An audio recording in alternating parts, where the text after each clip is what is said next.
I mean, there's so many factors that go into it, but um, I don't understand the buying the subs or buying the Twitter followers, because at the end of the day, it becomes, maybe not immediately, but over time, it becomes more apparent. Um, when you have a channel, for example, that has, uh, 100,000 followers, but your average video is getting 2,000 views, 3,000 views, or you have a subscriber base of 300,000 followers, and your average video is getting a couple thousand views, kind of thing. Or You a know that 5K channel, and you're not even breaking 100, and then you're just being throttled the hell down. yeah, yeah. I mean, depending on the content. But if And you look, yeah, sorry. no, I was just gonna say. I mean, when you look across the board, and that's the thing, it's like obviously channels that talk about topical information that's being searched by the day. So like right now, if you're doing a YouTube video and you're talking about Stranger Things or something like that, you're going to raise your propensity because more people are searching for that. But at the same time, you're also in competition with a tremendous amount of other channels, some of them much bigger than you, that are going to absorb that search, right? People are going to click on other ones first. They go, oh, well, 100,000 people watch this video, right? But your video might be better, but only 100 people watched it, and that's a factor when people click on things, right? So that's always kind of the chase. Yeah. But then there's the things to where, that are inexplicable with how YouTube works, and that's the bottom line at the end of the day that people try to figure out is, how do I maximize my reach as best, to the best of my ability to get that done. And real quick, let me interject. I'm sorry. Culture has to leave. Yeah, I'm sorry about that. No, you're fine, brother. Thank you so much for being here. No, and you know what? Keep talking. It's the most important thing you can do on this platform. So, VR, Fats, Daryl, I hope you guys have a great night. See you soon. Thanks, sir. Take care, buddy. Thank you. Yeah, I don't have too long myself. I got to finish working on dinner in a bit, but yeah, it's one thing I've learned about YouTube is that there are certain things that you can learn. There are certain things that you can adjust for and do the best you can with trying to make your channel stand out. But then there's a lot of stuff that you don't have control over, which is fine. That's life. And you also have, unfortunately, no way to understand how it works. And that's the part that's frustrating, because a lot of it doesn't make sense. Yeah, I've had, I guess, fairly decent luck getting views on our videos or our live streams after the fact with hashtags. Yeah. I've been utilizing those. The hashtags can help. All of that can help. Learning how to do descriptions, learning how to do the titles. Thumbnails are really important. Steven's been helping me with that lately. And there's things that go into it. I suck at thumbnails. I really suck at thumbnails. You think you suck at thumbnails, but your thumbnails work. The thumbnail you made for that Tom Cruise video is now up 10K. to like yeah, I know. I'm checking 12,000 views. Yeah, I'm actually seeing the difference between thumbnails. So yeah, when you're at 2K views happen. For examining the number. Yeah, holy shit, you are. Yeah, it's about 12,000. Well, remember, there's more views than what shows up on YouTube. That's what I don't understand. Your studio will show one number, but when you go to your homepage, it shows a different number. You're like, you guys make up your goddamn mind? Well, part of it is they're on slightly different systems. So yeah. My understanding is how that works is that when you're looking at YouTube Studio, you're seeing you're closer to the source, like of where YouTube is tracking the views as they come in, versus the public page of YouTube where there is a lag.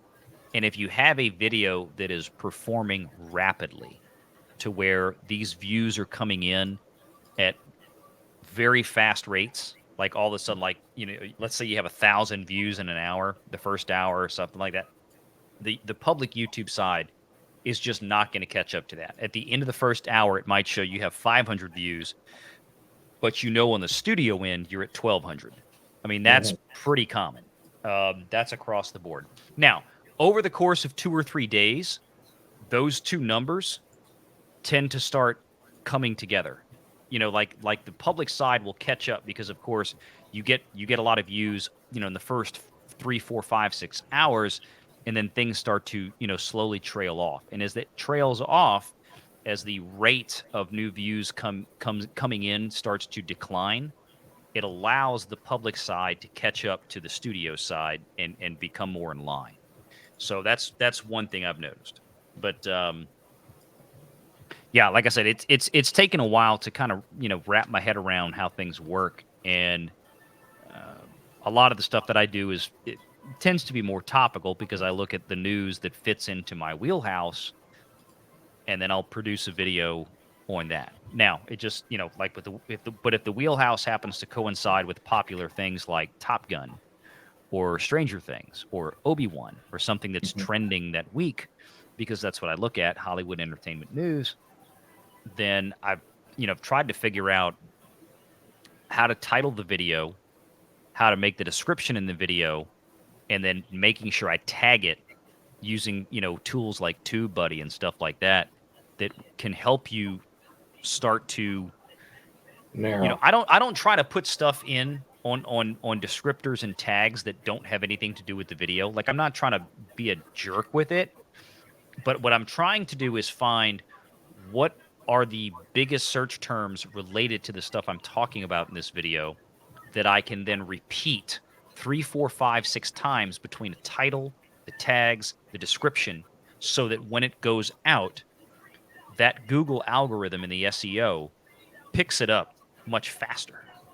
So that's kind of been, at least what I can't be sure, kind of the recipe for what success that I have had at doing it. Holy shit. Real quick, I was looking, one of my friends told me the other day, said that we had 90 people watching our Saturday show because it was about Kenobi. And I showed up here in the corner, and when I clicked on it on YouTube, it was the same number. It was about 20. But he said, no, dude, you had 90 people watching. That was YouTube screwing up and getting your channel confused with another. And I even have video proof of how it does it. Well, looking right here, we got 561 views on that live stream. Cool. Holy shit. We've never had one do that good. Not even Jay, when Drunk 3PO came on. Ooh, burn. Yeah, I never know how to gauge it because it's like you can see things that get out of whack. Yeah. And how many people, and sometimes, yeah, you can have chats with loads of people in it, but they're just not, or at least let me rephrase that. You can have a live stream that shows loads of people in it, Yeah. but there's not a correlated amount of people in the chat. Part of that can be depending on what you're talking about, what time of day you're on, and who your audience is, because I know there's a lot more YouTube. There's probably 5 to 10 times more YouTube that I actually listen to than I'm actually participating in chat in. Right. Because I've just got it on in the background. So, like, you know, when I was on with Legal Mindset during the last couple of weeks of the Amber Heard trial, now, Andrew streams at 5 in the morning, 5:30 in the morning. Damn. And, well, he does that because, you know, his normal time is when he's in Seoul, South Korea. Oh. That's where he lives. Now, he's from Florida, but he spends most of his time in Seoul. So when Andrew's streaming at 5 a.m. for me, that's 7 o'clock at night over there, or vice versa. So he's picking up, like, most of his audience. When we peaked at about 23,000 in the live views. Wow.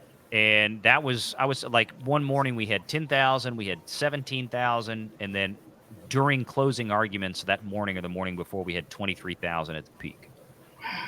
That's now crazy. The chat was moving quick, but it wasn't moving 23,000 quick. Yeah. But then again, he was home in Florida at that point. He was streaming from the States, but his audience is still primarily Australia, Korea, New Zealand. It's like a lot of the Pacific Rim and the South Pacific. Now he gets a lot of U.S. stuff, but he's got a huge Aussie audience. And a lot of them are just, you know, they got it on, they're listening to it in the background, they're listening to it in the car. Not everybody jumps in chat. Right. But you could tell because at the end of the stream, the number of views and every regular video he puts out, like if he clips a video from it and just shoots it out, like I think, because one day I pulled up my YouTube studio, I'm like, what did I do? Where did these extra 100 subs just come from? And I looked and I'm like, oh, Andrew clipped an 8-minute segment of me and him talking from the night before, and it had 300,000 views in like 8 hours. Wow. So it's that kind of stuff. So again, it's one of those things to where you don't know what's going to happen. It's just you can't. I've like I said, I've kind of given up on trying to figure it out. I just know it's like if I do this and this works, I'm going to keep doing that. That's it. Oh yeah, absolutely. I mean, I said that about Drunk 3PO, but the one I clipped of you and Steven talking YouTube, I'm trying to find it. That did really well. What did you title it? YouTube Talk with Fat Steven Seagal and Valiant Renegade. I thought it was two dickheads talk YouTube. See, that's the kind of thing. If you take this, like take the clip that we just did together, and if you title this, panel discussion on YouTube subscribe, how to grow your YouTube subscribers. That's going to get picked up very, a lot more. It's just cuckoo stuff like that. Right. Because there's always people searching YouTube to learn how to use YouTube. That's one thing I've noticed out there. Like those videos, and not only do they perform like quickly up front, like topical videos do, but they tend to have a long shelf life and a lot of legs. So like you might get a couple hundred views in the first couple days, but then you go back and check a month later and it's like, oh, it's at 1,000 views. Like it just keeps going. Right. Because it's not something that's necessarily topically relevant to a certain day or time. Like it's not a news item, right? It's a tutorial. Right. And that's what you go look at some of the biggest videos on YouTube besides Korean street food and grass mowing. It's tutorials. It's stuff like that. So it's titling the media or titling the YouTube video to say like, 3 YouTubers talk about how to grow your YouTube channel. You put that in the title and you repeat that in the description and you add in, some specifics of, growing your channel, growing your subscribers, growing your views. Like literally use those phrases and repeat them in your description naturally. Like don't just keep typing those phrases over and over and over again, but repeat them naturally in your description. I'm telling you what, I bet that'll be one of your best performing videos. I'll bet money right now. Probably so. I mean, I can just do that with the clip you just provided us with. Right, there you go. That's what I'm saying. You're free to use this. I mean, so, and I hope it works for you. And then maybe, make it to where once a week, once a couple of weeks, having a discussion on stuff on different YouTube topics. And if I were you, I would do it from the perspective of, hey, I'm a newer guy here on YouTube. I'm trying to learn, and probably a lot of you out there are just like me. You're live streaming, you're doing your thing, you're talking about stuff that you love, and you're trying to figure out how to get your channel out more. And that because there's people out there on YouTube, that they're just starting out. Yeah, they'll go look and they go find a video that has 2 million views from Google about how to start your YouTube channel. But there's a lot of people out there that would much rather see it from somebody who's actually on the ground doing it themselves. Like, here's the real world experience of growing your YouTube channel. Hell yeah. That's the kind of finding that niche. Like my niche was, I'm going to tear in and do analytics on Hollywood and box office and Hollywood business information.